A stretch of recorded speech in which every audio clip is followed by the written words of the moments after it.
Բարերեկո հորիզոնը շարունակում է աշխատանքը։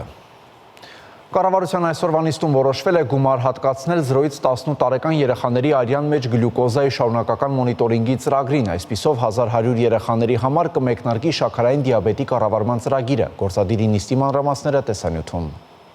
Նախագիծը ներկայացրեց առողջապահության նախարարը Ստանայ Թավանեսյանի շաքարային դիաբետի կառավարման եւ ճշգրիտ տվյալների ապահովման այս համակարգում ներառվելու են վերջին սերնդի սենսորներ։ Մեր շահառուները օրական 5-ից 6 անգամ իրականացնում են արյան չափման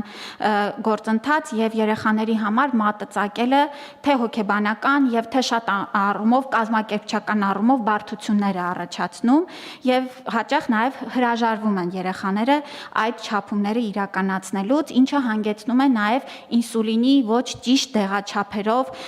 ապահովելուն։ Այս նորագույն սարքերը հնարավորություն կտան կանխատեսել թե հիպոգլիկեմիկ, թե հիպերգլիկեմիկ շոկերը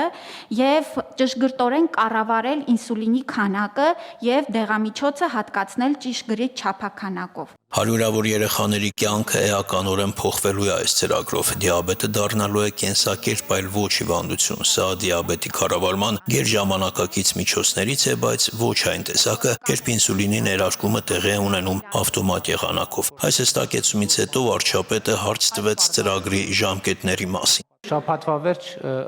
կքննարկվի, որ ասեցին, բայց դեռ չի հասել։ Սարքերը երբ կհասնեն։ Պարոն վարչապետ, մատակարարումները սահմանված են մինչև տարեվերջ եւ այսպես խմբականակներով մենք կստանանք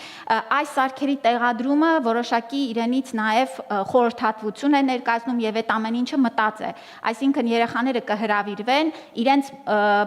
բժիշկը եւ բուժքույրը ամբողջապես կիրականացնի փակցնումը սարքի եւ նաև կրթական հատվածը եւ այսպես խումբ մենք մինչև տարվա վերջ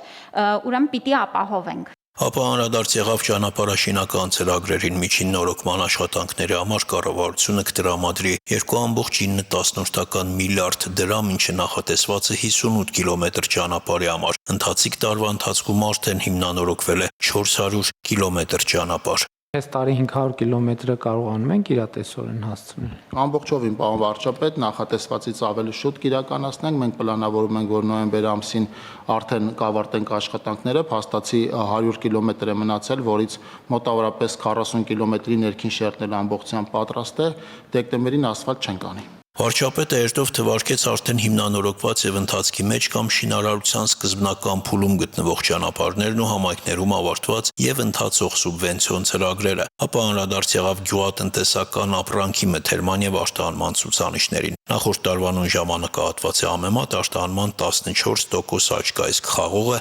էկոնոմիկայի նախարարի խոսքերով արդեն մթերվել է 99%-ով։ Քննարկումների ժամանակ շոշափվեց նաև Ադրբեջանի նախագահի նախօրեին արված հայտարարությունը, որի մասին վարչապետը խոսել էր նաև Թբիլիսիում։ Դա շատ կարևոր որոշում է եւ դա ցույց է տալիս, որ Վաշինգտոնի հռչակագիրը եւ ձեռքբերված պայմանավորվածությունները դրանք ընդհանրապես ինչպես փորձ է արվում որոշ տեղերում ներկայացնել, ընդհանրապես միայն դեկլարացիա չեն, այսինքն դրանք դեկլարացիա են, բայց որը իր հետ բերել է կոնկրետ արդյունքներ։ Ես ձեզ մի նման բան ասեմ, հարգելի գործընկերներ, որովհետև տեսեք, երբ որ մեր որևէ գյուղում կրակոցի ձայն է լսվում, հաջորդ օրը ամբողջ սոցիալական ցանցերում բուռն քննարկվում է, չէ՞, թեման։ Բայց որ մեր գյուղում արդեն որևէ գյուղում երկար ժամանակ կրակոցի ձայն չի լսվում, դա բնականաբար ոչ մեկ չի քննարկվում, ոչ մեկ ամեն օր չի վեր կենում, ասում, վայ, այսօր էլ մեր գյուղում կրակոցի ձայն չլսվեց, այսօր էլ չլսվեց, այսօր էլ չլսվեց, բայց մենք ամեն օր այդ ինֆորմացիան ունենում ենք։ Ապա կառավարության ղեկավարը հերթական տվյալները ներկայացրեց գրանցված աշխատատեղերի մասին։ Նոր տվյալներով նոր ռեկորդ է գրանցվել։ 2025 թվականի սեպտեմբերի դրությամբ մենք առաջին անգամ պատմականորեն Հայաստանում գրանցված եւ աշխատավարձով ապահովված աշխատատեղերի թիվը հատել է 800,000-ի սահմանը, պատմականորեն երբեք մենք նման թիվ չենք ունեցել եւ կազմել է սեպտեմբերի դրությամբ 805,687։ Մեր ուշադրությունը հրավիրում եմ այն փաստի վրա, որ նախորդ տարվա սեպտեմբերի համեմատ աշխատատեղերը գրանցված ավել են 37140-ով կամ 4.8%-ով, իսկ 2018 թվականի սեպտեմբերի համեմատ 222912-ով կամ 38%-ով։ Պետնախագահի խոսքերով, սակայն դեռ կա եւ ստվեր եւ չգրանցված աշխատողներ ու թերհայտարարագրված աշխատավարձեր։ 9 ամսում ՊԿ 2000 չգրանցված աշխատատեղ է բացահայտել։ Աշխատողին, որի աշխատավարձը գործատուն չի ձևակերպում, ինքը ուղղակի քայքայում է կյանքը այդ աշխատողի։ Ինչի, որովհետև այսօրվա իրականության մեջ այլևս մարդու սպառումը կախված է իր եկամուտի պատմությունից։ Այսինքն չձևակերպելով աշխատավարձ տալով կանխիկ, գործատուն աշխատողին զրկում է հիփոթեքից, զրկում է մեքենա գնելու հնարավորություն, նորմալ ապրելու հնարավորությունից։ Եվ այս իմաստով մեր քաղաքացիները, ովքեր որ ձևակերպված չեն, բայց աշխատում են, պիտի իմանան, որ իրանք խապված են եւ այսօրվա չձևակերպված եկամուտը վաղը իրանք կյանքը սարքելու է շատ ավելի անորակ, քան իրանք կարող են ունենալ։ Երբ որ խոսում ենք ստվերի չգրանցված աշխատավարձի մասին, մարդկանց թվում է մենք իրանց հետևից ենք ընկել։ Մենք իրանց հետևից չենք ընկել, մենք իրանց շահերից ենք ելնում եւ մեր գործողությունները իրենց շահերը սպասարկելու համար են ներառյալ։ Արտակ Հովհաննիսյան, Հորիզոն։ Հայաստանի արտաքին գործերի նախարար Արարատ Միրզոյանը հանդիպում է ունեցել Ֆրանսիայի Եվրոպայի եւ արտաքին գործերի նախարար Ժան-Նոել Բարոյի հետ։ Նախարարները քննարկել են Հայաստանի եւ Ֆրանսիայի միջև փոխգործակցության ողջ օրակարգը։ Մտքեր են փոխանակվել ռազմավարական բնույթ ունեցող հարաբերությունների հետագա խորացման ուղղությամբ իրականացվող աշխատանքների, ինչպես նաեւ Հայաստան-Եվրամիություն գործընկերության ընդլայնման շուրջ։ Արարատ Միրզոյանը եւ Ժան-Նոել Բարոն անդրադարձ են կատարել տարածաշրջանային իրողությունների, այդ թվում օգոստոսին Վաշինգտոնում ձեռք բերված պայմանավորվածությունների կյանքի կոչմանն ու կարևոր զարգացումներին։ Արարատ Միրզոյանը հանդիպում է ունեցել նաև ֆրանկոֆոնիայի միջազգային կազմակերպության գլխավոր քարտուղար Լուիս Մուշիկի-Վաբոյի հետ։ Անդրադարձ է կատարվել 2027 թվականին Հայաստանում ֆրանկոֆոնիայի 10-րդ խաղերի անցկացման նախապատրաստական քայլերին։ Նախարար Միրզոյանը ներկայացրել է օգոստոսի 8-ին Վաշինգտոնում ձեռք բերված պայմանավորվածությունները, ներառյալ թրիփ ուղի հաղորդակցությունների ծրագրի կյանքի կոչման ընձեռվող հնարավորությունները։ Գլխավոր քարտուղար Լուիս Մուշիկի-Վաբոն իր աջակցությունն է հայտնել խաղաղության օրակարգին եւ ֆրանկոֆոնիայի միջազգային կազմակերպության շրջանակներում Հայաստանի ակտիվ ներգրավվածությամբ իրականացվող ծրագրերին։ Խորհրդարանում այսօր եւս падգամավորների ելույթները հիմնականում ոչ թե քննարկվող բուն հարցերին են վերաբերել, այլ դաշնակցությանն ուղղված իշխանության մեղադրանքներին, ինչպես նաեւ Ադրբեջանի տարածքով Հայաստան ներկրվող ցորենին։ Ապա շրջափակման դիմաց Ադրբեջանը զիջում է արել։ Մենք միշտ ինչ էինք փորձում հասկանալ, երբ ստորագրվեց օգոստոսի 8-ի երկկողմ հռչակագիրը, որը այստեղից փորձում էր ներկայացվել որպես եռակողմ գրողը տանի, որն է փոխադարձ առավելությունը։ Հիմա մենք հասկացանք, Հայաստանի այսօրվա իշխանությունները ադրբեջանցիներին տալիս են միջանցք։ Այդ բառը ով ինչպես ուզում է թող հասկանա, անխոչնդոտ անցումը դա միջանցքն է, որովհետև երբ գործընկերները փորձեցինք հասկանանք Նիկոլ Փաշինյանից այդ անխոչնդոտը որն է, ինքն ասում է դե օրինակ ԵԱՏՄ, հիմա ԵԱՏՄ-ում այսքան խնդիրներ կան։ Փոխարենը ինչ որ անորոշ առավելություն, ասում եք կարող է այդ անորոշ առավելությունը փողն է, որը դուք առաջարկում էիք դեռևս 2001 թվականին։ Հիմա ինչա, մենք տալիս ենք միջանցք, Ադրբեջանը թույլ է տալիս մի անգամ, որտեղ խոսք չի եղել, որ դա եղել է մշտական գործողություն, կոնկրետ ակտաուից ցորեն բերել Հայաստան։ Ասում եք անխոչնդոտ նշանակում է միջանցք։ Նախ Հայաստանը չեք պաշտպանում, ակնհայտ է, եթե այսպես եք մեկնաբանում, պաշտպանում եք դեռ այլ բան։ Բայց հետաքրքիր է, որ այդ նույն փաստաթղթի մեջ դուք չեք նկատում, որ գրած է միջազգային իրավունքի ամենագերակա, ամենակարևոր սկզբունքը՝ տարածքային ամբողջականություն։ Մեր փորձից քմծիծաղ եք տալիս, որովհետև ձեր քաղաքական երևակայության մեջ այդ սկզբունքը ազգերի ինքնորոշումն է։ Այդպես ցույց տվեցին այն փաստաթղթերը, որը որ Ռոբերտ Քոչարյանը ստորագրեց։ Նույն ԵԱՀԿ-ի շրջանակներում մեր դառը պատմությունը ցույց տվեց, որ ամբողջ աշխարհի համար դա գերակա է։ Բայց վերադառնանք այս կոնտեքստին, անխոչնդոտը մի հատ բառ է։ Տարածքային ամբողջականությունը միջազգային իրավունքի սկզբունք։ Այդ երկուսը ինչու՞ չեք կարող իրար հետ հարաբերակցեք։ Ընդ որում տարածքային ամբողջականության սկզբունքը մենակ չի գրած։ Գրած է սահմանների անխախտելիության հետ, մյուս սկզբունքների հետ։ Ինչի է սովորական այդ հայերեն անխոչնդոտ բառը ձեզ համար գերակա մնացած բառերի նկատմամբ։ Ավարտվեց հորիզոնների այս թողարկումը, կարճատև դադար, որից հետո կվերադառնանք նոր տեղեկատվությամբ։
Բաքվի զինվորական հարցերով դատարանի կողմից 20 տարվա ազատազրկման դատապարտված լիբանանահայ Վիգեն Էլջեքչյանի հարցով նրա փաստաբանները կրկին փորձում են միջազգային կառույցների ուշադրությունը սևեռել նրա ճակատագրի վրա։ Փաստաբանները բողոք են ներկայացրել կամայական կալանավորման հարցերով ՄԱԿ-ի աշխատանքային խումբ։ Թեմայի շուրջ կզրուցենք Արտյոմ Երկանյանի հետ։ Արտյոմ, եւ ինչ է նշվում այդ բողոքում։ Փաստաբանները պահանջել են ՄԱԿ-ի այդ ատյանից նոր ջանքեր գործադրել Վիգեն Էլջեքչյանին ազատ արձակելու նպատակով, հաշվի առնելով, որ իր դեմ այդ արշավը եւ կայացված դատավճիռը հակասում է միջազգային նորմերին, կամայական է եւ այն փաստը նաեւ, որ նրա առողջական վիճակը չափազանց ծանր է եւ կյանքի վտանգ կա իրականում։ Այդ բողոքը նամակը ներկայացրել են երկու փաստաբան, ծագումով հայ Մարիա Լուսինա Մինասյանը, ով արգենտինացի է, եւ իսպանացի փաստաբան Այտոր Մարտինես Խիմենեսը։ Հիշեցնեմ, լիբանանացի մեր հայրենակիցը ձերբակալվել էր Շուշիում 20 թվականի նոյեմբերի 10-ին, այսինքն այդ համաձայնագրի ստորագրումից 1 օր անց, նա պարզապես մեկնում էր Շուշի ուրիշ տուններ, չգիտեր համաձայնագրի ստորագրման մասին, անձնական իրերներ պատրաստվում վերցնել։ Եվ նրան մեղադրել էին ահաբեկչության եւ վարձկան լինելու մեջ եւ 21 թվականի հունիսին դատապարտվել էին 20 տարվա ազատ ազատման։ Փաստաբանները պնդում են, որ դրանով խախտվել են բոլոր միջազգային կանոնները եւ կոնկրետ երկու հանգամանքի վրա են ուշադրություն դարձնում։ Առաջինը այն, որ նրան դատել է զինվորական հարցերով դատարանը, թեև նա քաղաքացիական անձ էր։ Այդ խախտումը հակասում է ընդունված բոլոր նորմերին։ Իսկ երկրորդ հանգամանքը այն է, որ նրան մեղադրել են վարձկան լինելու մեջ, մի դեպքում, երբ դա նույնպես որևէ կերպ իմաստավորված եւ չի փաստերով ամրագրվում։ Բանն այն է, որ միջազգային կոնվենցիաները, մասնավորապես Ժնևի կոնվենցիան, ճանաչում է, որ եթե անձը պատկանում է մի էթնիկ խմբի, որը ներգրավված է ռազմական գործողությունների մեջ, նա չի կարող ճանաչվել որպես վարձկա։ Այս դեպքում Վիգեն Էլժեքչյանը ոչ միայն ծագումով հայ է, ոչ միայն էթնիկ զտարյուն հայ է, ավելին նա Հայաստանի քաղաքացի է 15 թվականից։ Նույնիսկ ավելին 19 թվականից նա Լեռնային Ղարաբաղի Հանրապետության քաղաքացի է եւ Շուշիի բնակիչ։ Նա գրանցված է եղել Շուշիում եւ ապրել է Արցախի Հանրապետությունում։ Այսինքն ինքնապաշտպանվելու իրավունքը նրա օրինական իրավունքն է եղել եւ եթե անգամ նա իսկապես մասնակցել է ռազմական գործողություններին, մի բան ինչը ապացուցված չէ, նրա վրա պետք է տարածվեր Ժնևի կոնվենցիան եւ նրան պետք է ազատ արձակեին, այլ ոչ թե դատապարտեին որպես վարձկանի։ Այս բոլոր հանգամանքների վրա է ուշադրությունը դարձնում փաստաբանական խումբը եւ նաեւ մի հանգամանք եւս փաստաբանները կասկածի տակ են դնում ՄԱԿ-ի կամայական կալանավորումների հարցերով աշխատանքային խմբի որոշ անդամների կողմնակալությունը։ Բանն այն է, որ վերջերս նոր հանգամանքներ են ի հայտ եկել, որոնք դրա հիմքը իսկապես ապահովում են։ Իսկ ի՞նչն է հիմք հանդիսացել կամայական կալանավորումների հարցով ՄԱԿ-ի աշխատանքային խմբի այդ անդամների չեզոքությունը կասկածի տակ դնելու համար։ Ժամանակին այդ անդամ հանդիսացող Հաննա Յուտկովսկայան, ով Ուկրաինան էր ներկայացնում, փաստաբան է նա, ջանքեր էր գործադրում, որպիսի հայ ռազմագերիների նկատմամբ այդ արշավը օրինական եւ լեգիտիմ ճանաչվի։ Եվ վերջերս պարզվել է, որ այդ տիկինը որոշ կախվածություն ունի Ադրբեջանից, այսինքն շահագրգռվածություն ունի։ Մասնավորապես միջազգային դատարանի հիմնադիր եւ առաջին դատախազ Լուիս Մորենո Օկամպոն սեփական հետաքննությունն է անցկացրել օգտվելով բաց աղբյուրներից ստացված ինֆորմացիայից եւ պարզել է, որ Հաննա Յուտկովսկայան հանդիսանում է ուկրաինական մի իրավաբանական ընկերության համահիմնադիր, որը սպասարկում է Ադրբեջանի նավթային պետական ընկերության շահերը Ուկրաինայում։ Պայմանագրեր ունի այդ պետական ընկերության հետ, այսինքն Յուտկովսկայան աշխատավարձ փող էր ստանում Ադրբեջանի պետական կառույցի կողմից վճարված հոնորարների կամ ուրեմն վարձի հաշվին։ Դա ակնհայտ շահերի բախում է ստեղծում։ Բացի այդ Յուտկովսկայի ամուսինը ուկրաինացի մի քաղաքական գործիչ մեղադրվում է կոռուպցիայի մեջ, որը ուղղակիորեն կապված է նաև Ադրբեջանի հետ։ Այդ ամենը հաշվի առնելով Յուտկովսկայան պարտավոր էր ինքնաբացարկ հայտարարել համենայն դեպս այն դեպքերում, երբ քննվում էին Ադրբեջանի հետ կապված գործեր, մի բան ինչ չի արել։ Եվ Լոս Անջելեսի արդարադատության եւ ճշմարտության կենտրոնը բողոք է ներկայացրել հաշվի առնելով այդ հանգամանքը, ինչը փաստորեն կասկածի տակ է դնում ամբողջ այդ Ատյանի գործողությունների օբյեկտիվությունը եւ անկողմնակալությունը։ Եվ այս փաստաբանական խումբը Էլջեքչյանի եւս այդ հանգամանքը հաշվի առնելով բողոք է ներկայացրել եւ պահանջել է որպեսզի Յուտկովսկայան վայր դնի իր լիազորությունները եւ այդ խումբը կրկին նոր գնահատականներ փորձի տալ տեղի ունեցածի։ Արծամ, իսկ ինչ տեղեկություններ կան Վիգեն Էլջոեկչյանի առողջական վիճակի մասին։ Դե շատ քիչ օբյեկտիվ ինֆորմացիա կա իրականում, բայց այն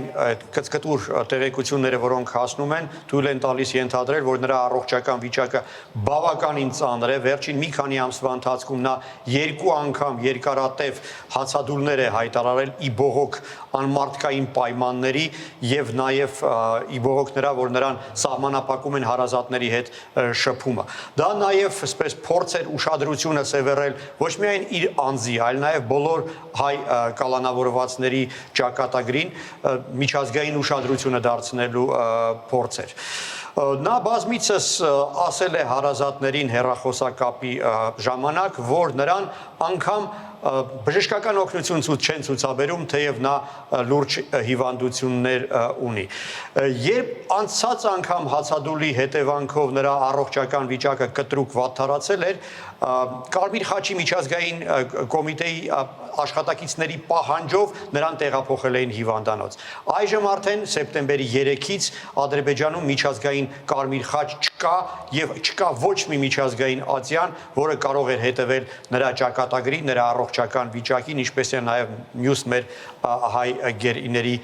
իրավիճակին։ Նշեմ, որ ի տարբերություն մնացած մեր ռազմագերիների, Վիգենը պահպանվում է Գոբուստանի բանտում, որը հայտնի է իր անմարդկային պայմաններով, այնտեղ երկրում ամենաբարձր ինքնասպանության ցուցանիշն է եւ իդեպ նաեւ տեղեկություն կա, որ Վիգենը եւս ինքնասպանության փորձ է ժամանակին ձեռնարկել։ Այսինքն այդ մարդու կյանքին իսկապես վտանգ է սպառնում եւ այժմ արդեն շատ փոքր, բայց այնուամենայնիվս հույս կա, որ փաստաբանների այս վերջին դիմումը կնկատեն եւ ուշադրություն կդարձնեն նրա ճակատագրի վրա։ Շնորհակալություն Արծի։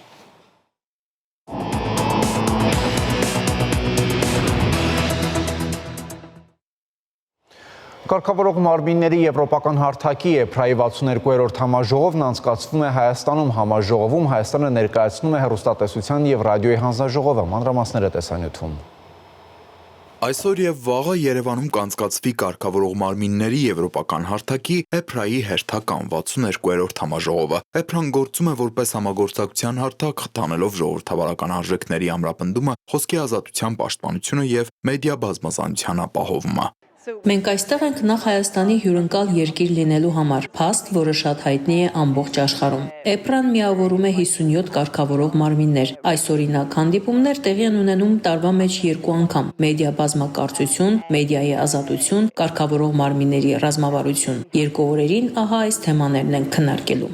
EPRA-ն ստեղծվել է 1995-ին միավորելու եվրոպական երկրների կարգավորող մարմիններին, իսկ Հայաստանը EPRA-ի անդամ է 2010 թվականից։ Այս համաժողովում Հայաստանը ներկայացնում է հեռուստատեսության եւ ռադիոյի հանձնաժողովը։ Հայաստանը անհամեստություն չթվա բավականին մեծ դերակատարություն ունի այս եվրոպական հարթակներում։ Աշխարհում ոչ մեկ չգիտի որտեղ է սահմանը խոսքի ազատության եւ խոսքի ազատության չարաշահման, հա։ Եվ այստեղ շատ կարեւոր է կոնսենսուսը, հա, փոխհամաձայնությունը հասարակության, իշխանությունների, ընդդիմության, կարգավորող մարմինների, մեդիայի միջև ի վերջո ինչը համարել խոսքի ազատության սահմանափակում եւ ինչը համարել, հա, խոսքի ազատության չարահաշահման, հա, դրսևորումներ։ Այս խոսակցությունը նաև այսօր է լինելու եւ վաղը այս հարթակներում, որտեղ այս խնդիրը մենակ Հայաստանի համար չի։ Եվ այսպես համաժողովին կքննարկեն թվային դարաշրջանում մեդիա բազմակարծության ձևավորման, խթանման եւ պաշտպանության հիմնախնդիրները, ինչպես նաեւ ռազմավարությունների մշակման եւ իրագործման մեխանիզմները արագ փոփոխվող միջավայրում։ Համաժողովը մեկտեղել է շուրջ 40 երկրների 56 կարգավորող մարմինների ներկայացուցիչների, այդ թվում Թուրքիայից։ Թուրքիայից առաջի անգամ եւ բավականին ներկայացական պատվիրակություն է 4 հոգի, հա։ Երեկեկան մենք բավականին երկար արդեն զրուցեցինք եւ առաջի հերթին գիտեք ինչ են արել։ Մեքենային վարձել, երեկոյան մեզ պատմեցին եւ գնացել են Գեղարդ։ Եվ ֆանտաստիկ տպավորություններով վերադարձել են։ Հակոբյանի գնահատմամբ Թուրքիայում կարգավորող մարմինը շատ հզոր է մեծագույն լիազորություններով։ Հայաստանը Թուրքիայի կարգավորող մարմնի հետ համագործակցությունը կարևորում է նաև հետևյալ տեսանկյունից։ Թուրքիայում մի քանի հայերեն լեզվով եւ հայկական բովանդակությամբ մենք on-line հարթակներ ունենք եւ թուրքական կողմի հետ աշխատելով մենք փորձում ենք բարենպաստ պայմաններ ստեղծել իրենց հեռարձակման համար։ Մեծ Բրիտանիա, Ֆրանսիա, Բելգիա, Անգլիա, Իտալիա, Ուկրաինա, Ալբանիա հրավիրված գրեթե բոլոր երկրների ներկայացուցիչները Երևանում են, բացի Մալտայի ներկայացուցչից, ով թռիչքի խնդիրներ է ունեցել։ Իսկ Ռուսաստանից ու Բելարուսից էլ ներկա չեն, քանի որ նրանք այս հարթակի անդամներ չեն։ Հարթակի անդամ կարող են լինել միայն այն կարգավորող մարմինները, որոնք անկախ կարգավիճակ ունեն։ Այսինքն այն հանձնաժողովները, որոնք գործադիր իշխանության մաս են կազմում, իսկ Ռուսաստանում եւ Բելարուսում այդպես է, նրանք հարթակի անդամ իրավունք չունեն անել։ Այսինքն պատկերացրեք, այստեղ հավաքված են 40 երկրից հանձնաժողովի նախագահներ եւ ներկայացուցիչներ, պատկերացրեք, հա ինչ կարեւոր դեր են նրանք կատարում բոլորը։ Հակոբյանն ասաց, որ այսօրինակ համաժողովների շնորհիվ անդամ երկրներում նկատվող հակահայկական քարոզչության դեպքում հնարավոր է դառնում միջոցներ ձեռք առնել։ Հաշվի առնելով մեր նաև ընկերական բարեդրեցիական հարաբերությունները մենք կարողանում ենք ազդել եւ խնդրել հանձնաժողովին, որպեսզի իրենց լիազորությունների շրջանակներում կարողանան կասեցնել, կարողանան մեզ զգուշացնել, եւ կատարել այլ քայլեր, որոնք կնվազեցնեն մեր երկրին վնաս հասցնող ինֆորմացիայի տարածմանը տարբեր երկրներում։ Երկու օրերի ընթացքում համաժողովի մասնակիցները նույն հարկի տակ կփորձեն նաև տեղեկատվական ոլորտում առկա մարտահրավերների համար գտնել լուծումներ, այդ թվում ապատեղեկատվության, ատելության խոսքի, քարոզչության, անչափահասների վրա ունեցած ազդեցության եւ երկրի տեղեկատվական անվտանգության ապահովման հարցերի վերաբերյալ։ Տիգրան Հովակիմյան, Հայկ Սուքիասյան, Հորիզոն։ Միացյալ Նահանգները պատժամիջոցներ է կիրառել Ռուսաստանի երկու խոշորագույն նավթային ընկերությունների նկատմամբ։ Եվրամիության 27 անդամ պետությունների ղեկավարներն էլ իրենց հերթին այսօր հաստատել են 19-րդ պատժամիջոցների փաթեթը Սլովակիայի, Հունգարիայի եւ Ավստրիայի հետ տևած երկարատև բանակցություններից հետո։ Միջազգային ուշագրավ լուրերը ներկայացնում ենք տեսանյութում։ Եվրամիությունը հաստատել է Ռուսաստանի դեմ նոր պատժամիջոցների փաթեթը, իսկ ԱՄՆ ֆինանսների նախարարությունը հայտարարել է, որ պատժամիջոցներ է կիրառում ռուսական երկու խոշոր նավթային ընկերությունների՝ Ռոսնեֆտի եւ Լուկոյլի նկատմամբ։ Վաշինգտոնը հայտարարել է, որ այդ քայլը պայմանավորված է Ռուսաստանի կողմից Ուկրաինայում պատերազմը դադարեցնելու խաղաղության գործընթացին լուրջ հանձնառության բացակայությամբ։ Հիմա ժամանակն է դադարեցնել սպանությունները եւ անհապաղ հրադադար հայտարարել։ Հաշվի առնելով նախագահ Պուտինի հրաժարումը դադարեցնել այս անիմաստ պատերազմը, ֆինանսների նախարարությունը պատժամիջոցներ է սահմանում Ռուսաստանի երկու խոշորագույն նավթային ընկերությունների նկատմամբ, որոնք ֆինանսավորում են Կրեմլի ռազմական մեքենան։ ԱՄՆ պատժամիջոցները վերաբերում են նաև Ռոսնեֆտի 34 դուստր ձեռնարկություններին։ Մեկնաբանելով Բեսենտի հայտարարությունը, ԱՄՆ նախագահ Դոնալդ Թրամփը հույս է հայտնել, որ Ռուսաստանի դեմ մեծածավալ պատժամիջոցները կարճատև կլինեն։ Երեկ երեկոյան պարզ դարձավ, որ Եվրամիության դեսպանները համաձայնության են եկել Ռուսաստանի դեմ պատժամիջոցների 19-րդ փուլի շուրջ, որը ուժի մեջ կմտնի այսօրվանից։ Այս մասին հայտարարել է Եվրամիության նախագահ Հողդանյան։ Պատժամիջոցների փաթեթը ներառում է մինչև 2027 թվականը Ռուսաստանից հեղուկ բնական գազի ներմուծման արգելքը եւ այսպես կոչված Տվերային նավատորմի տանկերների սև ցուցակում ընդգրկումը, որոնց միջոցով Ռուսաստանը արտահանում է իր նավթը եւ նավթամթերքը։ Նոր փաթեթը ներառում է նաև պատժամիջոցներ Ռուսաստանի եւ Կենտրոնական Ասիայի երկրների բանկերի, ինչպես նաև մի քանի կրիպտոարժութային բորսաների դեմ։ Եվրամիությունը նաև երկրորդական պատժամիջոցներ կկիրառի Չինաստանի եւ Հնդկաստանի մի քանի ընկերությունների նկատմամբ, որոնք օգնում են Ռուսաստանին շրջանցել արևմտյան սահմանափակումները կամ գնել Ստվերային նավատորմի կողմից տեղափոխվող ռուսական նավթը։ Իդեպ Հնդկաստանի նավթավերամշակման գործարանները 50%-ով կրճատել են ռուսական նավթի ներմուծումը։ Այս մասին հաղորդել է Reuters-ը։ Սպիտակ տան խոսնակը հայտնել է, որ Հնդկաստանը այս որոշումը կայացրել է Միացյալ Նահանգների հետ բանակցություններից հետո։ Հիշեցնենք, որ ԱՄՆ նախագահ Դոնալդ Թրամփը հայտարարել էր, որ Հնդկաստանի վարչապետ Նարենդրա Մոդիի հետ զրույցից հետո վերջինս խոստացել է դադարեցնել ռուսական հումքի գնումները։ Իդեպ օգոստոսի վերջին Միացյալ Նահանգները 50% մաքսատուրք էր սահմանել հնդկական ապրանքների վրա Ռուսաստանից նավթի ներմուծման պատճառով։ Եվրամիությունը դեռևս պահոստային ռեժիմում ունի երկու լայնածավալ պատժամիջոցներ՝ գազի էմբարգո եւ Եվրոպայում սառեցված ռուսական ոսկու եւ արտարժույթի գրեթե 300 միլիարդ դոլարի առգրավում։ Սակայն ռուսական գազի գնորդներ Հունգարիան եւ Սլովակիան կտրականապես դեմ են դրանից հրաժարվելուն։ Եվրամիության ակտիվների բռնագրավումը պահանջում է ԱՄՆ աջակցություն, որը եվրոպացիները դեռևս չեն ստացել։